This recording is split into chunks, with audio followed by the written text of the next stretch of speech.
2030 तक भारत की अर्थव्यवस्था 8.4 ट्रिलियन डॉलर तक पहुंचने की उम्मीद है। यदि ऐसा होता है तो भारत एशिया में जापान को पछाड़कर दूसरी सबसे बड़ी अर्थव्यवस्था बन जाएगा। हाल ही के टाइम पर जब हम देखते हैं कि दुनिया के बड़े बड़े देशों के बीच में एक फॉल्ट लाइन नज़र आने लग गई है, तो भारत उस फॉल्ट लाइन के बीच में एक सेतु के रूप में उभर रहा है।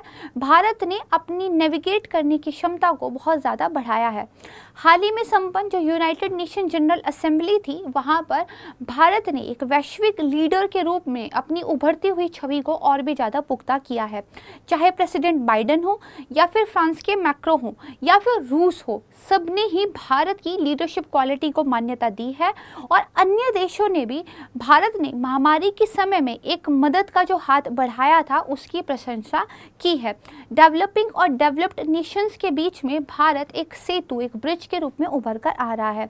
चाहे अर्थव्यवस्था की बात हो या फिर मेक इन इंडिया जैसे प्रोग्राम्स की बात हो, भारत बहुत अच्छा कर रहा है और दुनिया भारत की ओर देख रही है कि कैसे एक विकासशील देश ह्यूमन सेंट्रिक अप्रोच अपनाते हुए भी ग्रोथ कर सकता है। यानी कि हम दुनिया को ये दिखा सकते हैं, ये सिखा सकते हैं कि अपने लोगों को केंद्र में रखते हुए विकास की राह पर कैसे चला जाता है। इसी संदर्भ में यूनाइटेड नेशन की तरफ से ये कहा गया है कि सस्टेनेबल डेवलपमेंट गोल्स जिनको अचीव करने के लिए दुनिया बहुत तेजी से बढ़ रही है, भारत एक रास्ता दिखा सकता है, क्योंकि सस्टेनेबल डेवलपमेंट गोल्स में बाकी दुनिया से अगर कंपेयर किया जाए तो भारत काफ़ी बेहतर कर रहा है। आज के वीडियो को देखने के बाद आप इस बात को लेकर संतुष्ट हो जाएंगे कि इस बात में अवश्य ही सच्चाई है कि एक ग्लोबल लीडर के रूप में भारत सामने आ रहा हो। इंडो पैसिफिक रीजन में भारत की बढ़ती हुई महत्ता हो या फिर ब्रिक्स, I2U2 और इप्सा जैसे संगठनों में भारत की महत्वपूर्ण एक्टिविटीज़ की बात हो या फिर अमेरिका, रूस, यूक्रेन, चीन इन जैसी ध्रुवीय शक्तियों के बीच में एक बैलेंस बनाने की बात हो, भारत बहुत अच्छा परफॉर्म कर रहा है। नमस्कार दोस्तों, मैं प्राची संस्कृति आईएएस यूट्यूब चैनल पर आप सभी का बेहद स्वागत करती हूँ। आज के एक बेहद एनालिटिकल वीडियोस में हम ये जानेंगे और हमें खुशी होगी इस वीडियो को देखने के बाद कि किसी भी अगर आप पैरामीटर पे भारत के परफॉर्मेंस को मापना चाहें, मेज़र करना चाहें, तो हम काफ़ी अच्छा परफॉर्म कर रहे हैं और ये वो समय आ गया है कि जब दुनिया के द्वारा भारत की महत्वपूर्ण उपस्थिति को स्वीकार किया जा रहा है और उसकी प्रशंसा भी की जा रही है। शुरुआत करते हैं न्यूज़पेपर्स के साथ कि भारत के संदर्भ में किस तरह की न्यूज़ हमें देखने को मिल रही है। जैसे यहाँ पे बात कीजिए तो जो विदेश मंत्री हैं उन्होंने ये कहा है, फूड, फ्यूल, फर्टिलाइजर और वैक्सीन, इसमें से किसी भी चीज़ का आप नाम लीजिए, भारत ने हमेशा अपने मदद के हाथ खुले रखे हैं जब भी ये बात आई हो कि ज़रूरतमंद देशों की मदद करनी है। यहाँ पे आप देख सकते हैं जो प्रधानमंत्री मोदी जी हैं उन्होंने लोकसभा में ये कहा है कि इंडिया को अब जो न्यू वर्ल्ड ऑर्डर बन रहा है इसमें एक ग्लोबल लीडरशिप का रोल अवश्य लेना चाहिए। इस जिम्मेदारी को उठाने के लिए हम तैयार हैं और ये जिम्मेदारी हमें उठानी ही पड़ेगी क्योंकि दुनिया अब हमारी ओर देख रही है और हमें उनकी अपेक्षाओं को पूरा करना है। यहाँ पर देखिए, United nation leadership developing countries ने इंडिया का जो ग्लोबल गुड में कॉन्ट्रीब्यूशन था उसको हेल किया है। यानी कि यूनाइटेड नेशन के जो प्रेसिडेंट हैं, चाहे उनकी बात हो या जो विकासशील कंट्रीज़ हैं उनकी बात हो, सब ने इंडिया की जो एक उपस्थिति है उसको स्वीकार किया है। आज के समय में जो दुनिया है एक बेहद ही आप कह सकते हैं अजीबोगरीब मोड़ पर खड़ी हो चुकी है, जहाँ एक तरफ हम टेक्नोलॉजी में उन्नति कर रहे हैं, हमारे ट्रेड्स के लिंक्स ज़्यादा मजबूत हो रहे हैं, हम सप्लाई चेन्स के मामले में एक दूसरे पर ज़्यादा निर्भर हो रहे हैं, साइबर्स की नई नई चुनौतियाँ सामने आ रही है। जहाँ पर हम पीस की बात करते हैं वहीं पर आज ही की दुनिया में हम देखिए एक वॉर से भी जूझ रहे हैं। यहीं पर हम चीन के बढ़ते हुए प्रभुत्व से भी जूझ रहे हैं। यहीं पर हम एक ऐसी दुनिया में खड़े हैं जहाँ पे यूनाइटेड नेशन में रिफॉर्म्स होने की बातचीत की जा रही है, रिफॉर्म्स को लेकर अभी सॉलिड प्रयास नहीं हो रहे हैं। इस अजीबोगरीब दुनिया में कुछ ऐसी समस्याएं हैं कि जो बड़ी बड़ी ताकतें हैं उनके बीच देखिए तनाव उभर रहा है। संस्थाएं धीरे धीरे खत्म हो रही हैं या फिर उनकी रिलेवेंस खत्म हो रही है। जैसे कोविड-19 की महामारी में WHO की रिलेवेंस पर प्रश्न चिन्ह खड़े हुए, इसी तरह वर्ल्ड ट्रेड ऑर्गेनाइजेशन की इस रिलेवेंस पर भी प्रश्न चिन्ह खड़े हो रहे हैं। यूनाइटेड नेशन के ऊपर भी सवाल उठ रहे हैं कि आज की दुनिया में जिस तरह से एक रिप्रेजेंटेशन होना चाहिए वो इसमें नहीं है, और वो दशकों पुरानी विश्व की जो व्यवस्था थी आज भी उसको ही रिप्रेजेंट कर रही है। युद्ध जैसी समस्याएं आज के समय में हमें फेस करनी पड़ रही है, जहाँ पर ये बात साबित हो चुकी थी कि युद्ध में दरअसल कोई भी नहीं जीतता है, लेकिन फिर भी हम एक वॉर को फेस कर रहे हैं। तो ऐसी समस्याओं से जूझता हुआ जो विश्व है उसमें Bharat, the mother of democracy, एक उम्मीद की किरण बन के सामने आता है। और ये मैं सिर्फ ऐसे ही नहीं कह रही हूँ, मैंने काफ़ी सारे आर्टिकल्स इस पर पढ़े हैं जिनके बारे में मैं आपको यहाँ पर बताऊंगी। उन सब को पढ़ने के बाद इस बात की संतुष्टि होती है कि यस, हम वैश्विक स्तर पर अपनी एक पहचान तो बना रहे हैं। शुरुआत करते हैं कि आखिर वो कौन कौन सी समस्याएं हैं जो आज के टाइम पे विश्व फेस कर रहा है, एंड देन हम देखेंगे कि भारत उन समस्याओं का किस तरह से एक समाधान दे रहा है। जैसे अगर जियोपॉलिटिकल या इकोनॉमिक लेवल पे बात करें तो इकोनॉमिक जो कन्फ्रंटेशंस हैं वो बढ़ रही है। जैसे कुछ समय पहले हमने यूएस चाइना के बीच में ट्रेड वॉर की समस्या को देखा था।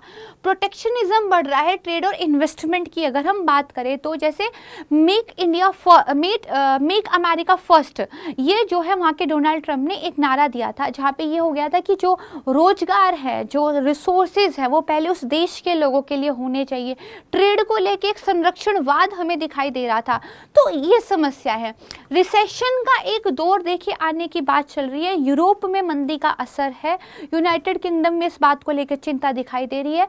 तो 2008 में एक बार ग्लोबल रिसेशन आया था, तब भी भारत ने खुद को संभाला था, और आज भी ये बात हो रही है कि दुनिया में एक रिसेशन की लहर भले ही दिखती हो, भारत की अर्थव्यवस्था कंपैरेटिवली दूसरे देशों से अच्छा परफॉर्म कर रही है। तो जैसे हमने ट्रेड वॉर की बात करें तो उस वक्त भी चाइना और अमेरिका के बीच में हमने बैलेंस बना के रखा था, हमने किसी से ट्रेड वॉर नहीं किया। प्रोटेक्शनिज्म की अगर बात करें तो हमने कभी अपने देश के द्वार बंद नहीं किए हैं ट्रेड के लिए, हम हमेशा ओपन रहे हैं। पाकिस्तान हम पर काफ़ी सारी जो है आरोप लगाता है ट्रेड को लेकर, काफ़ी चीज़ों को वो रोक देता है, लेकिन हमने कभी उसको उस तरीके से रिएक्ट नहीं किया है। इसी तरीके से इन्वायरमेंट को लेकर जैसे प्रॉब्लम्स है, ग्लोबल वार्मिंग हो रही है, नेचुरल इकोसिस्टम का डिस्ट्रक्शन हो रहा है, वाटर क्राइसिस हो रहा है, तो आप देखेंगे तो इस पर भी इंडिया एक राह दिखाता है। हमने अपने रिन्यूएबल एनर्जी के टारगेट्स को और ज़्यादा महत्वाकांक्षी बनाया है। हम सोलर पावर को लेकर काफ़ी ज़्यादा काम कर रहे हैं, हमने इंटरनेशनल सोलर अलायंस बनाया, हम one sun one world one grid की बात कर रहे हैं, हम क्लीन एनर्जी पर और ज़्यादा फ्रंट में आके काम कर रहे हैं। तो ये कुछ चीज़ें हैं जो दिखाती है कि समस्याओं में भारत किस तरीके से समाधान प्रस्तुत कर रहा है। फिर उसके देखिए टेक्नोलॉजिकल प्रॉब्लम्स आ रही हैं, जैसे साइबर अटैक्स आ रहा है, ठीक है, लॉस ऑफ प्राइवेसी हो रहा है, तो प्राइवेसी को लेके इंडिया में धीरे धीरे एक अवेयरनेस आ रही है। पुट्टुस्वामी केस में राइट टू प्राइवेसी को हमने रिकॉग्नाइज किया है। साइबर को लेके हमारे पास अपनी साइबर एजेंसी है, CBI ने अपनी साइबर यूनिट बनाई है जिसमें हम इंटरनेशनल जो बाकी यूनिट्स हैं उनके साथ कोलैबोरेशन में काम कर रहे हैं। हमारे यहाँ देखिए डाटा प्राइवेसी को लेकर एक बिल आया था जो फिलहाल जो है वापस ले लिया गया, लेकिन स्टिल हम आगे फिर से इस तरह का कुछ प्रयास करेंगे, इस पर हम काम कर रहे हैं। फिर यहाँ पे देखिए डोमेस्टिक और पॉलिटिकल पोलराइजेशन की बात करें, सोशल स्ट्रैटिफिकेशन हो रहा है, लॉस ऑफ ट्रस्ट हो रहा है मीडिया सोर्सेस में, फेक न्यूज़ का डोमिनेंस बढ़ रहा है, तो इंडिया इस पर भी देखिए काम कर रहा है। मीडिया की आलोचना भारत में होने लगी है और ये कहा जाने लगा है कि डेमोक्रेसी के 4th पिलर के रूप में मीडिया को अपनी रिस्पॉन्सिबिलिटी संभालनी चाहिए। तो आप देखेंगे तो अगर ये 4 चैलेंजेस बढ़े और उन 4 चैलेंजेस के अंदर जो बाकी कैटेगरीज बनती है, इन सब चैलेंजेस पर इंडिया कोई ना कोई सॉल्यूशन तो पेश कर रहा है। इसीलिए देखिए यूनाइटेड नेशन की चाहे लीडरशिप हो, डेवलपिंग कंट्रीज हो या फिर कोई भी हो, उन्होंने जो इंडिया का ग्लोबल गुड में कंट्रीब्यूशन है उसको हेल किया है। यहाँ पर देखिए बताया कि इंडिया एक मल्टीलेटरल इंस्टीट्यूशन जो है इस तरीके से काम करता है और हमारा ह्यूमैनिटी के प्रति क्या है, कमिटमेंट है। हम सिर्फ 5th लार्जेस्ट इकोनॉमी ही नहीं है, बल्कि हम सबसे बड़ी largest economy in terms of heart, compassion और ह्यूमैनिटी में भी है, और हम एक्चुअली लाइव्स को प्रॉफिट्स के आगे रखते हैं और इस चीज़ को स्वीकार किया गया है। इतना ही नहीं, इंडिया की जो वुमेन्स हैं वो जो टेक्नोलॉजी को लेकर काम कर रही हैं, जो एसडीजी को लेके हमारे यहाँ काम हो रहा है, तो आप देखेंगे यूनाइटेड नेशन जनरल असेंबली में इस चीज़ को भी हेल किया गया है। और बेसिकली जो एक इवेंट था एस्पिरेशन एक्सेस एंड एजेंसी, उसमें जो वुमेन ट्रांसफॉर्म कर रही है लिव्स को टेक्नोलॉजी की मदद से, यहाँ पर इंडिया की भूमिका को स्वीकार किया गया है। तो देखिए ग्लोबल लीडर का रोल निभा रहा है भारत। तो जो भारतीय विदेश मंत्री हैं उन्होंने कहा, चाहे वैक्सीन सप्लाई की बात हो, जो भारत ने 200 से ज़्यादा देशों को तब उपलब्ध कराई है जब उनको सबसे ज़्यादा ज़रूरत थी, और हम खुद इतनी बड़ी जनसंख्या वाले देश हैं, हमें अपनी जनसंख्या को भी उपलब्ध कराना था। आपदा राहत अभियानों, नेपाल में भूकंप आया था, हम सबसे पहले वहाँ पे मदद करने के लिए पहुँच गए थे। श्रीलंका में आर्थिक संकट आया हुआ है, हम पहली लाइन पर खड़े हुए हैं उनको मदद करने के लिए। भूटान की बात हो, बांग्लादेश की बात हो, इंडिया सबसे पहले मदद करने के लिए तैयार रहता है। डेवलपमेंट पार्टनरशिप की बात हो, अलग अलग ट्रेड समझौतों की बात हो, भारत एक वैश्विक जिम्मेदारी को बखूबी निभा रहा है। एज अ रिस्पॉन्सिबल नेशन हम लोग जो है सामने आ रहे हैं। हाल ही में जो 77वां सेशन कंप्लीट हुआ है यूनाइटेड नेशन जनरल असेंबली का, वो देखिए भारत के नज़रिए से काफ़ी महत्वपूर्ण रहा है। हमारे जो एक्सटर्नल अफेयर मिनिस्टर हैं उन्होंने बहुत सारे स्पीचेस के माध्यम से दुनिया को ये रियलाइज़ कराया है कि हम काफ़ी अच्छा कर रहे हैं और अब हम तैयार हैं एक वैश्विक भूमिका निभाने के लिए। अंतर्राष्ट्रीय राजनीति में भारत का जो एक नया ओहदा आ रहा है वो इस 77वें सेशन में काफ़ी उभर कर सामने आया है। भारत की छवि काफ़ी निखर कर सामने आई है। जैसे यहाँ पर आप एक देखिए, इंडिया मैटर्स मोर, इंडिया अब ज़्यादा मैटर करता है। Seeks to bridge voice for developing world, ठीक है, एंड जो एक वर्ल्ड है वो रिकॉग्निशन दे रहा है इंडिया के एफर्ट को। डेवलपिंग नेशंस के हम एक लीडर के रूप में उभर कर आ रहे हैं, हम मैटर करते हैं। इसी तरह जो यूनेगा का एक हाई लेवल सेशन हुआ था, वर्ल्ड लीडर्स ने थैंक किया इंडिया को कोविड-19 वैक्सीन के शिपमेंट को लेकर। देयर आर सेवरल कंट्रीज, जिसमें अफ्रीकन कंट्रीज भी थे, जिन्होंने ये कहा है कि आपने जो मेडिकल सप्लाईज हमें दी हैं, ठीक है, इस सब को लेकर बेसिकली हम आपको जो है थैंक यू करते हैं। तो ये अपने आप में बहुत अच्छी रिकॉग्निशन है। अब देखिए थोड़ा सा फोकस करते हैं अपने एक्सटर्नल अफेयर मिनिस्टर की कही हुई बातों पर। उन्होंने ये कहा, हम देखिए आज़ादी का 75वां वर्ष सेलिब्रेट कर रहे हैं, हमारे यहाँ अपने आप एक आज़ादी का अमृतकाल चल रहा है। तो दुनिया की राजनीति में भारत का जो रोल है उसमें हम और ज़्यादा जिम्मेदार देश के तौर पर उस रोल को और रिस्पॉन्सिबिलिटीज़ के साथ निभाना चाहते हैं। भारत एक ऐसा देश है जो ना सिर्फ अलग अलग ग्रुप्स और जो अलग अलग ब्लॉक्स थे उनके बीच अपनी पहचान बनाने में सक्षम रहा है। अलग अलग कंट्रीज जिनके आपस में नहीं बनती थी बट भारत ने उन दोनों से बनाई, चाहे वो इसराइल फिलिस्तीन वाला मामला हो, अमेरिका रूस वाला मामला हो, ठीक है, या फिर देखिए चीन के साथ अपने संबंधों की बात हो, या पाकिस्तान को लेकर जिस तरीके से हमने हमेशा एक सॉफ्ट स्टैंस अपना रखा है। बल्कि अंतर्राष्ट्रीय समुदायों को हम एक संदेश भी दे रहे हैं कि यूनाइटेड नेशन में अब अगर जल्दी रिफॉर्म नहीं किए गए तो जो ग्लोबल गवर्नमेंट्स की एक रिस्पॉन्सिबिलिटी यूनाइटेड नेशन ने अपनाई हुई थी वो वहाँ से हटकर क्वाड, ब्रिक्स और इप्सा जैसे जो प्लेटफॉर्म है उनकी ओर शिफ्ट हो जाएगी। भारत ये रियलाइज़ करा रहा है कि दशकों पहले आपने यूनाइटेड नेशन में जो व्यवस्था बनाई थी, जो वोटिंग पावर्स आपने दी थी, उनको बदलने की ज़रूरत है, क्योंकि नई नई कंट्रीज़ जो है मोर रिस्पॉन्सिबिलिटीज़ के साथ मोर रोल निभाने के लिए तैयार हैं। चीन का हमने नाम नहीं लिया, लेकिन फिर भी विदेश मंत्री जी ने ये कहा कि बहुत सारे ऐसे देश हैं जो यूनाइटेड नेशन का एक परमानेंट मेंबर है, फिर भी उसके चार्टर का जो है वो अवमानना करते हैं, जबकि जो भारत है वो अपनी ड्यूटी और जिम्मेदारियों को लेकर काफ़ी प्रतिबद्ध एक कंट्री है। अब यहाँ पर देखिए बात करते हैं, क्योंकि सबसे ज़्यादा जो इंडिया की सराहना हुई है वो ये सस्टेनेबल डेवलपमेंट गोल्स को लेकर। एक कंट्री ग्लोबल लीडर कब बन सकती है? जब मेरा घर ठीक होगा तब मैं बाहर की दुनिया को अच्छा करके दिखाऊंगी। मैं अगर अपनी पॉपुलेशन को ही बेसिक नेसेसिटीज़ ना दे पाऊँ, मेरी खुद की अर्थव्यवस्था अच्छा ना कर रही हो, तो मैं दूसरों की इकोनॉमी को संभालने के लिए क्या ही काम करूँगी, राइट? तो इंडिया का अपने घर में आप देखेंगे हर एक पैरामीटर पर अच्छा परफॉर्मेंस है, तभी जो है बाहर के देश भी हमें स्वीकार कर रहे हैं। जैसे वर्ल्ड बैंक ने ये कहा है कि भारत जो है आने वाले 1 दशक में बहुत ज़्यादा बड़ी जनसंख्या को गरीबी रेखा से बाहर निकालने का, और बाकी देशों को इंडिया से सीखने की ज़रूरत है। क्या अगर हम गरीबी रेखा से बाहर लोगों को नहीं निकाल पाते तो हमें इस तरह का जो कॉन्फिडेंस देखने को मिल रहा है वर्ल्ड पे, क्या वो मिल पाता? नहीं। तो आइए हम यहाँ से थोड़ा सा शिफ्ट करते हैं, इंडिया क्या कर रहा है, इंडिया ने क्या अचीवमेंट्स ली है इस तरह। जैसे यहाँ पे देखिए एसटीजी जो है वर्ल्ड का करंट ट्रेंड क्या है, तो वर्ल्ड का जो करंट ट्रेंड है वो बेसिकली ये है। अगर एसटीजी की प्रॉमिस लाइन देखें तो प्रॉमिस लाइन ये है, यानी कि प्रॉमिस तो किया गया था कि 2030 तक हम काफ़ी सारी चीज़ों को अचीव कर लेंगे, लेकिन जो करंट ट्रेंड है वो कहता है कि 2078 तक ही हम ऐसा कर पाएंगे। अब आ जाइए इस पर, इंडिया क्या कर रहा है, तो देखिए ये इंडिया 2059 तक ही ऐसा करने के लिए तैयार है। जबकि अगर अपर मिडिल इनकम वाली कंट्रीज की बात करें तो वो 2076 में ऐसा करेंगी, पूरे वर्ल्ड की बात करें तो 2078 में ऐसा करेगा। हाई इनकम कंट्रीज देखिए 2176 में जाके ऐसा करेंगी, लो इनकम कंपनीज तो 2121 में करेगी। तो कैन यू इमेजिन कि जिनकी आय हमसे बेहतर है, जो हमसे बढ़िया कंट्रीज मानी जाती हैं, वो कब जाके एसडीजी की एक होप लाइन लेकर बैठी हुई है। इंडिया काफ़ी पहले इस चीज़ को अचीव कर लेगा। ये बहुत अच्छा डाटा है और ये सोर्स कहाँ से है? सस्टेनेबल डेवलपमेंट रिपोर्ट 2022 जो कि यूनिवर्सिटी ऑफ कोलंबिया ने रिलीज की थी, उनके अनुसार मैं आपको बता रही हूँ। तो मतलब देखने में काफ़ी खुशी होती है। इसके बाद अगर बात करें सस्टेनेबल डेवलपमेंट गोल्स की, तो देखिए इंडिया के लेवल पे क्या हो रहा है, तो केरला और जो चंडीगढ़ हैं वो बेसिकली एसडीजी को लेकर काफ़ी अच्छा काम कर रहे हैं, जबकि जो बिहार जैसे देश हैं वो थोड़ा सा पिछड़े हुए हैं।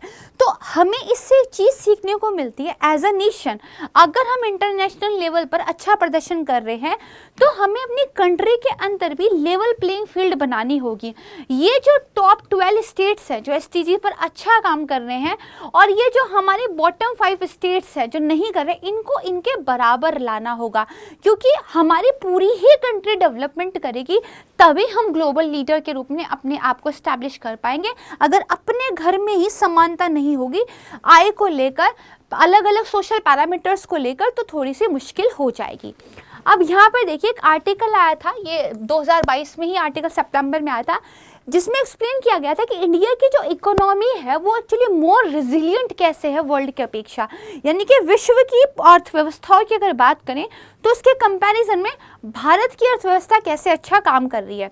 देन एक आर्टिकल जो कि अक्टूबर 3, 2022 को आया था, इसमें बताया गया था कि जो इंडिया की इकोनॉमी है वो कैसे नंबर 5 से नंबर 3 पर चली जाएगी आने वाले 5 सालों में, यानी कि अपकमिंग 5 ईयर्स में जो हम 5th लार्जेस्ट इकोनॉमी आज अपने आप को बोलते हैं, हम अपने आप को 3rd लार्जेस्ट इकोनॉमी बोलने लगेंगे। उन्होंने ये बताया है कि जो भी अवेलेबल डाटा है उसके बेस पर ये एक कंक्लूजन निकला है कि जो हमारा करंट फिस्कल ईयर है इसमें जो हमारा एक ग्रोथ रेट रहेगा वो 7 to 8% रहेगा। ठीक है, अगर हम बात करें जो फिलहाल ये रिसेंट चल रहा है 8% का मार्क हम इसमें टच कर सकते हैं ग्रोथ का, और आगे की भी बात करें तो 7 से 8% पर हम जो है सस्टेन कर सकते हैं। तो बेसिकली अगर 3rd लार्जेस्ट कंट्री इंडिया को बनना है इकोनॉमी के टर्म्स में तो 2027-28 तक ऐसा किया जा सकता है। फिलहाल इंडिया के पास जो डाटा अवेलेबल है उसके हिसाब से अगर आप ट्रेड एनालिसिस करें तो 27-28 तक हम तीसरी सबसे बड़ी अर्थव्यवस्था बन सकते हैं, और इसी ग्रोथ रेट की वजह से कहा जा रहा है कि इंडिया की जो इकोनॉमी है वो मोर रिजिलियंट है। अब हम कुछ फैक्टर्स की बात करते हैं, जैसे यहाँ पर आइए, जो ग्रोथ एक्सपेक्टेशंस है किसने, इंटरनेशनल मॉनेटरी फंड ने बताया हुआ है। तो इंडिया की अगर हम बात करें तो देखिए 8.7% इंडिया की रहेगी, चीन की कितनी रहेगी तो 8.1% रहेगी। कब था ये? 2021 में था। 2023 के एस्टिमेट पे आ जाइए, इंडिया 6.1% रहेगा, चाइना 4.6% रहेगा, यूएस केवल 1% है, एडवांस इकोनॉमीज को मिला के देखें 1.4 है, डेवलपिंग इकोनॉमीज को देखें तो 3.9 है। तो इस डाटा में कौन आपको लीडर के रूप में दिख रहा है? Yes, absolutely it's India. हम जो है ग्लोबल लीडर के रूप में दिखाई दे रहे हैं। इसी तरीके से अगर बाकी वर्ल्ड से कंपेयर किया जाए तो लोअर डेप्ट किसका है, तो इंडिया का डेप्ट देखिए ये है 2021 में, ये 2008 में था, कम हुआ है।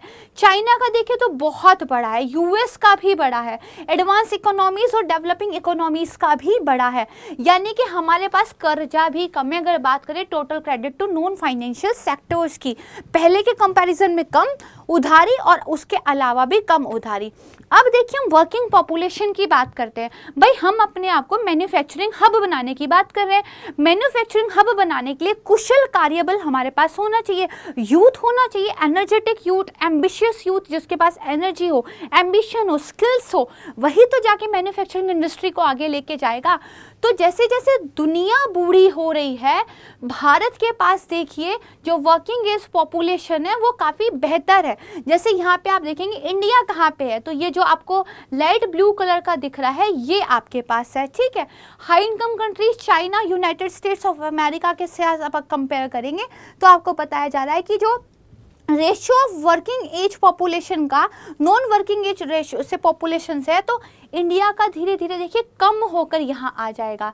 तो हम क्या है बेटर करेंगे, ज़्यादा वर्किंग पॉपुलेशन रहेगी। और ये डाटा है यूनाइटेड वर्ल्ड पॉपुलेशन प्रॉस्पेक्ट्स 2022 का। फिर यहाँ पे आ जाइए, अगर हम इन्वेस्टमेंट की बात करें, कोई कंट्री कितना पैसा अपने पास लेके आ रही है, इसका मतलब है उस कंट्री को लेकर ग्लोबल सेंटिमेंट्स क्या कहते हैं। अगर मुझे लगता है कि ये कंट्री अच्छा परफॉर्म करेगी, मैं अपना पैसा वहाँ लगाऊंगी। अगर मुझे लगेगा ये कंट्री डूबने वाली है तो मैं क्यों अपना पैसा लगाऊंगी। तो एफपीआई की अगर हम बात करें, फॉरेन पोर्टफोलियो इन्वेस्टमेंट की, मई 2020 के बाद की बात देखिए तो मई 2020 सितंबर 21 में ज़्यादा था, अक्टूबर जून में कम चला गया, अब ये फिर से बढ़ा, यानी कि अगेन जो है ग्लोबल इन्वेस्टर्स के सेंटिमेंट्स इंडिया को लेके पॉजिटिव हो रहे हैं। बात करें जो इंडियन इक्विटीज़ है, तो इक्विटीज़ दरअसल बिगेस्ट रिसिपेंट्स में थे जिनको अगस्त में बाहर से पैसा मिला है, यानी कि भारत की इक्विटीज़ में बाहर से पैसा बहुत बढ़िया मिल रहा है बाकी देशों के कंपैरिजन में। और ये ब्लूमबर्ग का डाटा जो है कहता है, उनकी जो है सोर्स है। इसके बाद देखिए पावर जनरेशन कैपेसिटी की बात करें, आज के टाइम पे ऑयल को लेकर इतना झगड़ा होता है, राइट। क्रूड ऑयल की वजह से हर देश अपने आप को क्या है एक अच्छी पोजीशन में रखना चाहता है। तो एनर्जी यानी कि बहुत इंपॉर्टेंट है क्योंकि ये दुनिया एनर्जी से चलती है। तो अगर हम एनर्जी की बात करें, जो हमारी कैपेसिटी ग्रोथ हुई है पिछले 20 सालों में, तो आप देखेंगे ये इस तरीके से ग्रोथ हुई है। ना सिर्फ एनर्जी बल्कि रिन्यूएबल एनर्जी मिक्स की अगर हम बात करें तो share of renewable power in total power generation capacity देखिए 2015-16 के बाद से लगातार बढ़ा है, 39% पे है। 21-22 का ये डाटा है और ये CMI का जो है आप कह सकते हैं सोर्स है। तो आप देखिए हर एक फैक्टर पे क्या है हम बेटर परफॉर्म कर रहे हैं। इसके बाद देखिए कितने बैंक जो है डिजिटली काम कर रहे हैं। 83% जो ट्रांजैक्शंस हो रही हैं इंडिया के लार्जेस्ट बैंक में वो क्या है, वो डिजिटल हो रही है। जो रेड कलर है वो डिजिटल है, ठीक है। ये कंपनीज का डाटा जो है यहाँ पे दिखाया गया। ये प्रोजेक्ट किया गया है 2020 से 25 के बीच में 1.9 बिलियन कैशलेस ट्रांजैक्शंस जो है इंडिया में होंगे और ये जो फिगर है 2030 तक ट्रिपल कर जाएगी। फिर इंटरनेट सब्सक्राइबर्स पर 1000 की पॉपुलेशन पे बात करें तो अगेन दिस इज ग्रोइंग 2014 के कंपैरिजन में 2020 में। और India is leading the world in terms of digital payment. Nearly 60% of all digital payments are currently UPI based. एक सब्जी वाला, एक जो है दुकान पे रेडी पटरी लगाने वाला, वो भी UPI पेमेंट स्वीकार करता है, डिजिटल पेमेंट्स को स्वीकार करता है।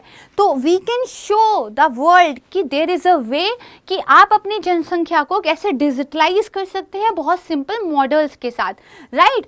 इसके बाद देखिए ना सिर्फ इन बड़े बड़े फैक्टर्स पे बल्कि छोटी छोटी जो बेसिक नेसेसिटीज़ होती हैं उन पे भी हमने अच्छा परफॉर्म किया है। जैसे अफोर्डेबल हाउसिंग की बात करें, फाइनेंशियल ईयर 15 में अगर हम यहाँ थे तो आज हम देखिए फाइनेंशियल 2022 में यहाँ पहुँच गए हैं और ये board global research government of India का डाटा है। अगर इंडोर सैनिटेशन की बात करें, फाइनेंशियल 15 में अगर एक्सेस इतने लोगों को थी तो फाइनेंशियल 2019 में इतने लोगों को इंडोर सैनिटेशन की जो है पहुँच मिल चुकी है। तो आप देख सकते हैं कि डाटा आपके सामने बता रहा है कि yes India is emerging as a global leader. यहाँ पे आ जाइए household with tap water, तो ये अगेन बड़ा है। आज दुनिया जहाँ पानी के संकट से जूझ रही है, जहाँ पे क्लाइमेट चेंज की वजह से इतना सूखा पड़ रहा है, तो टैप वाटर की जो है अवेलेबिलिटी कराना बहुत ज़रूरी है। तो दुनिया सीख सकती है। फिर देखिए LPG कवरेज हमने बढ़ाया है, household with electricity access हमारे यहाँ बढ़ा है। तो जो यूनाइटेड नेशन के चीफ ने ये कहा है कि SDG को कैसे पाना है, इस चीज़ को लेकर भारत एक रास्ता दिखा सकता है एज अ लीडर, वो देखिए बिल्कुल ट्रू प्रतीत होता है। इसके अलावा आने वाले टाइम में कब, सितंबर नेक्स्ट ईयर में इंडिया जो है G20 लीडर्स का समिट अपने यहाँ होस्ट करेगा। उस समिट में जो इंडिया है वो G20 जो कंट्रीज हैं उनके साथ डिस्कस करेगा डेप्थ को लेकर, फूड को लेकर, एनर्जी सिक्योरिटी को लेकर, ऐसा जो है हमारे एक्सटर्नल अफेयर मिनिस्टर ने कहा है। तो जो बड़े बड़े समिट्स थे वो अब इंडिया में होस्ट होंगे तो हमारी ज़्यादा बेटर से होगी as a host country, right. तो देखिए भारत ग्लोबल लीडर के रूप में, तो जो भारत प्रशांत क्षेत्र है वहाँ देखा जाए तो जो भारतीय कूटनीति है बेसिकली उसके एक प्रमुख रंगमंच के रूप में भारत जो है उभरा है। इसके अलावा अलग अलग ग्रुपिंग्स फॉर्म हो रही हैं जहाँ पे भारत बहुत अच्छा काम कर रहा है, जैसे I2U2 ग्रुपिंग जो कि इस बार मीन्स 2022 में पूछा भी गया यूपीएससी के द्वारा। ये देखिए इंडिया, इजराइल, यूएई और यूएस इन्होंने अपना कमिटमेंट एक्सप्रेस किया है कि हम इकोनॉमिक पार्टनरशिप्स को लेकर और ज़्यादा बेहतर काम करेंगे। जब आप एज अ लीडर, इंडिया जो है एज अ लीडर जब काम करने की बात आती है, तो जैसे यूएस पहले कभी एक लीडर माना जाता था, अभी तक भी माना जाता है, तो आप देखेंगे महत्वपूर्ण ग्रुपिंग्स में वो हमेशा रहते थे। कोई ट्रेड को लेके हुआ है, कोई ब्लॉक बना है, नेटो जैसी संस्थाओं में वो लीडर के रूप में रहते थे। इंडिया जैसे जैसे ब्रिक्स में, इप्सा में, I2U2 में, क्वाड में, इनमें जब एज अ मेंबर एससीओ में जो है धीरे धीरे आएगा, अपनी उपस्थिति दर्ज करेगा, तो हम वैसा एक महत्वपूर्ण स्थान जो है हासिल करते जाएंगे। जैसे इंडो पैसिफिक रीजन में भारत की बहुत महत्वपूर्ण स्थिति की बात की जाती है। इंडियन ओशियन और जो आपका पैसिफिक ओशन है इसके बीच में ये एरिया पड़ता है। मेजर कंट्रीज आती हैं इसमें India, China, Japan, Philippines, Indonesia and Australia. There are some more countries, South East Asia की कंट्रीज इसमें आती है। तो ये जो रीज़न है, ना केवल ये बेसिकली जो आप कह सकते हैं शिपमेंट कार्गोस यहाँ से जाते हैं इसके लिए इम्पॉर्टेंट है, बहुत सारे मिनरल्स वगैरह रिसोर्सेज के लिए इम्पॉर्टेंट है, और चाइना जो अपना अग्रेसिव नेचर दिखा रहा है उसको कंट्रोल करने के लिए भी रीज़न इम्पॉर्टेंट है। इसीलिए यूएस चाहता है कि इंडिया की ज़्यादा से ज़्यादा भागीदारी इस रीजन में हो और भारत अपनी और जिम्मेदारियों को लेकर जो है संभाले।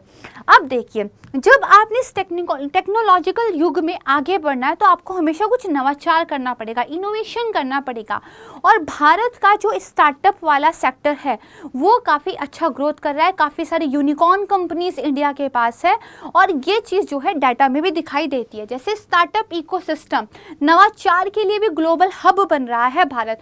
ग्लोबल इनोवेशन इंडेक्स इंडिया ने क्लाइम कर लिया है 6 पोजीशन और पहली बार हम टॉप 40 कंट्रीज में पहुंच गए हैं। अगर ग्लोबल इनोवेशन इंडेक्स की बात करें, पहले हम 46 पोजीशन पे थे, फर्स्ट टाइम जो है इंडिया इस पोजीशन पर आया है। और बेसिकली ये टॉप लोअर जो मिडिल इकोनॉमीज है उस इनोवेशन के लिए काफ़ी बेहतर जो एग्जाम्पल जो है इंडिया देता है, राइट। तो स्टार्टअप्स को अगर हम प्रोत्साहन देते हैं तो जो ट्रेड के लिए सप्लाई चेन है, वैश्विक जो मूल्य श्रृंखलाएं हैं, उनमें भारत और बेहतर जुड़ पाएगा और वैश्विक प्रभाव जो है एक छोड़ने की भारत की जो क्षमता है वो और उभर कर सामने आएगी, राइट। तो देखिए भारत के पास विविध व्यावसायिक परिदृश्य है, कुशल कार्यबल है, बाकी कंट्रीज की अपेक्षाकृत कम श्रम लागत हमारे यहाँ लगती है। बुनियादी ढांचे को बढ़ावा देने के लिए काफ़ी इम्पोर्टेंट जो है पहले जो है शुरू की है भारत ने, जैसे राष्ट्रीय अवसंरचना पाइपलाइन, गतिशक्ति, राष्ट्रीय मुद्रीकरण योजना। इन सब की वजह से इन्वेस्टमेंट बढ़ेगा, रिटर्न अच्छा आएगा, इंफ्रास्ट्रक्चर खड़ा होगा, बेटर कंपनीज हमारे यहाँ इन्वेस्टमेंट करेंगी, बेटर मैन्युफैक्चरिंग होगी, हम एज अ मैन्युफैक्चरिंग हब सामने खड़े होकर आएंगे, एक्सपोर्ट्स बढ़ेगा, ट्रेड अच्छा होगा, बाकी कंट्रीज़ को ट्रेड के लिए हम पर डिपेंड होना पड़ेगा, तो हम एज अ ग्लोबल लीडर अपनी उपस्थिति को मजबूत करेंगे। सही बात है।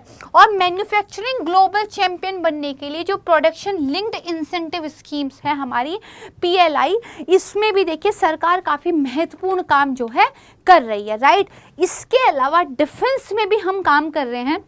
हाल ही में पिनाका को लेके एक समझौता आर्मीनिया के साथ इंडिया ने किया है। ब्रह्मोस मिसाइल हम रूस के साथ बना रहे हैं। हमारा लाइट कॉम्बैट एयरक्राफ्ट हाल ही में लॉन्च हुआ है। हम उसके अलावा बहुत सारी गन्स वगैरह जो है अपने यहाँ खुद बना रहे हैं, उनको एक्सपोर्ट करने की दिशा में काम कर रहे हैं।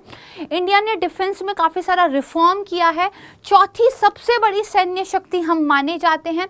विश्वसनीय और आत्मनिर्भर रक्षा उपकरण हम खुद से मैन्युफैक्चर कर रहे हैं, बाकी देशों के साथ मिलकर मैन्युफैक्चर कर रहे हैं।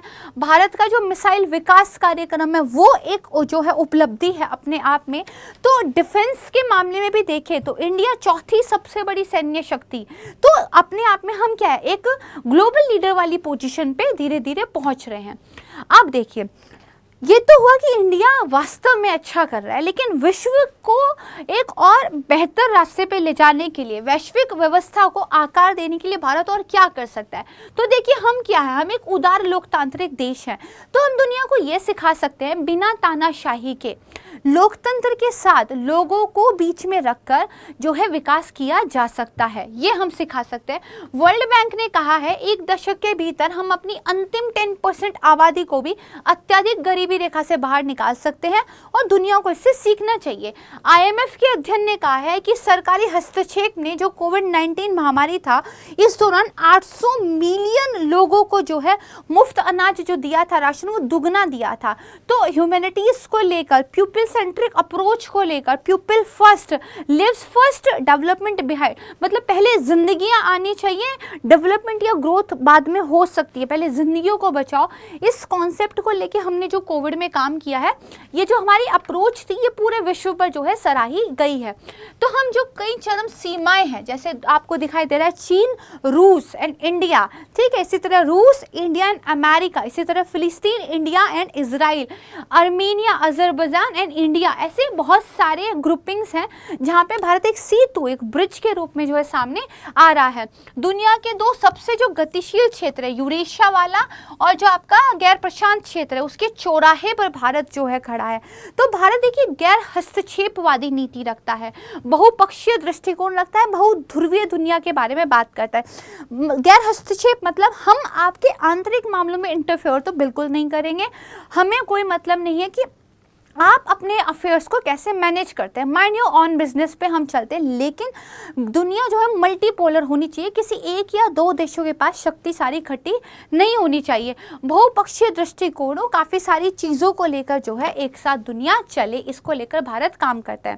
अब देखिए, अंत में एक बहुत इंपॉर्टेंट कीवर्ड ध्यान रखिएगा, जो पिछली शताब्दी थी उसको अमेरिकी शताब्दी के रूप में घोषित किया गया था, और वो थी भी, लेकिन ये जो अब वर्तमान शताब्दी है, ये एशियाई शताब्दी है, और एशियाई शताब्दी में भी भारत इस शताब्दी के सेंटर में खड़ा हुआ है एज अ ग्लोबल लीडर। तो ये जो एशियाई शताब्दी है, इसके नेतृत्वकर्ताओं में से एक भारत है।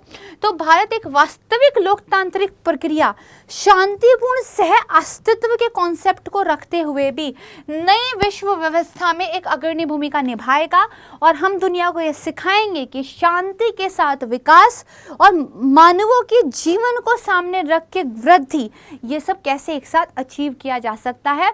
और विदेश नीति में भी हम बहुत कुछ सिखा सकते हैं कि 2 अपोजिट हित वाले नेशंस के बीच में एक बैलेंस वाले नेशन के रूप में कैसे अपनी डिप्लोमेसी को फॉर्म किया जा सकता है। तो मैंने जैसा आपको कहा था कि इस वीडियो के एंड में आप इस बात को लेकर संतुष्ट होंगे कि यस, इंडिया काफ़ी अच्छा परफॉर्म कर रहा है अगर हम कंपेयर करें वर्ल्ड की अन्य देशों के साथ, और ये भी बिल्कुल सच है कि हम एक ग्लोबल लीडर के रूप में उभर रहे हैं, अपनी पहचान बना रहे हैं, अपनी जगह बना रहे हैं। मुझे उम्मीद है कि ये वीडियो आपको पसंद आया होगा। अगर ये पसंद आया, इसको लाइक ज़रूर कीजिएगा। अगर आप हमारे चैनल पर नए हैं तो इसको सब्सक्राइब ज़रूर कीजिएगा। बहुत जल्द मिलूंगी एक नई वीडियो के साथ, तब तक के लिए नमस्कार, धन्यवाद, जय हिंद।